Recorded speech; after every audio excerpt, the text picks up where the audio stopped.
मोदी सरकार ने नई शिक्षा नीति को मंजूरी दे दी है। सरकार ने जहां मंत्रालय का नाम बदलकर शिक्षा मंत्रालय किया है, तो वहीं नई शिक्षा नीति के तहत बड़े स्तर पर बदलाव कर पॉलिसी तैयार भी की है। आइए जानते हैं नई शिक्षा नीति के कुछ खास बिंदु। स्कूली शिक्षा के फॉर्मेट में बदलाव हुआ है। अब 10+2 को हटाकर 4 नए फॉर्मेट तय किए गए हैं। नए स्ट्रक्चर को बदलकर 5+3+3+4 कर दिया जाएगा, जिसके तहत अब 3 से 18 साल के स्टूडेंट्स को शामिल किया जाएगा।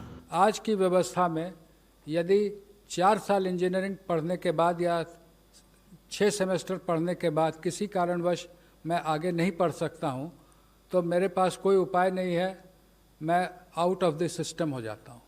Multiple entry and exit system में ये रहेगा कि 1 साल के बाद सर्टिफिकेट, 2 साल के बाद डिप्लोमा, 3 या 4 साल के बाद डिग्री, यानी और multiple entry through academic bank of credit, जो नीचे बुलेट है कि मेरे जो क्रेडिट फर्स्ट ईयर के हैं, सेकेंड ईयर के हैं, जैसे बैंक के सेविंग अकाउंट होते हैं, वैसे ही एकेडमिक क्रेडिट में डिजी लॉकर के माध्यम से हमारे वहाँ पर क्रेडिट रहेंगे।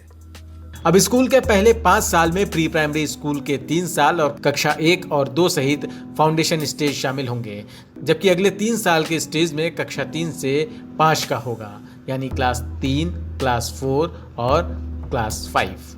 इसके अलावा जो अगला स्टेज है यानी 3 साल का मिडिल स्टेज, उसमें कक्षा 6 से 8 तक का स्टेज शामिल होगा।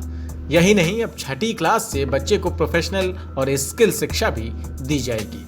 स्थानीय स्तर पर इंटर्नशिप भी कराई जाएगी। चौथा स्टेज यानी आखिरी स्टेज कक्षा 9 से 12 तक का होगा, यानी 4 साल का। इसमें छात्रों को विषय चुनने की आज़ादी रहेगी। साइंस या गणित के अलावा फैशन डिजाइनिंग में भी पढ़ने की आज़ादी होगी। पहले कक्षा 1 से 10 तक सामान्य पढ़ाई होती थी, कक्षा 11 से विषय चुन सकते थे। नई शिक्षा नीति के तहत उच्च शिक्षण संस्थानों को भी ऑनलाइन स्वतः घोषणा के आधार पर मंजूरी मिलेगी। भविष्य में सभी नियम एक समान बनाए जाएंगे। यही नहीं, फीस नियंत्रण का भी एक तंत्र तैयार किया जाएगा। नए सुधारों में टेक्नोलॉजी और ऑनलाइन एजुकेशन पर भी जोर दिया गया है। कंप्यूटर, लैपटॉप, फोन या ऐप के जरिए शिक्षा को रोचक बनाने की बात भी कही गई है। तो वहीं 5वीं क्लास तक मातृभाषा में पढ़ाई पर जोर दिया गया है। केंद्रीय मानव संसाधन विकास मंत्री रमेश पोखरियाल निशंक ने कहा कि पाठ्यक्रम लचीलेपन पर आधारित होगा, ताकि शिक्षार्थियों को अपने सीखने की गति और कार्यक्रमों को चुनने का अवसर हो। मुझे भरोसा है कि जो ये हमारी शिक्षा नीति है, ज्ञान, विज्ञान, अनुसंधान, नवाचार, प्रौद्योगिकी से युक्त, संस्कारक्षम, मूल्यपरक, हर क्षेत्र में हर परिस्थिति का मुकाबला करने वाली, पूरी दुनिया के लिए भारत में ज्ञान की महाशक्ति के रूप में उभर करके आएगी, जब पूरी दुनिया का सबसे बड़ा गंतव्य, शिक्षा का गंतव्य हिंदुस्तान होगा।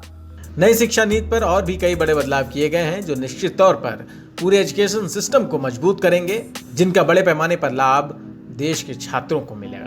News room post, Delhi.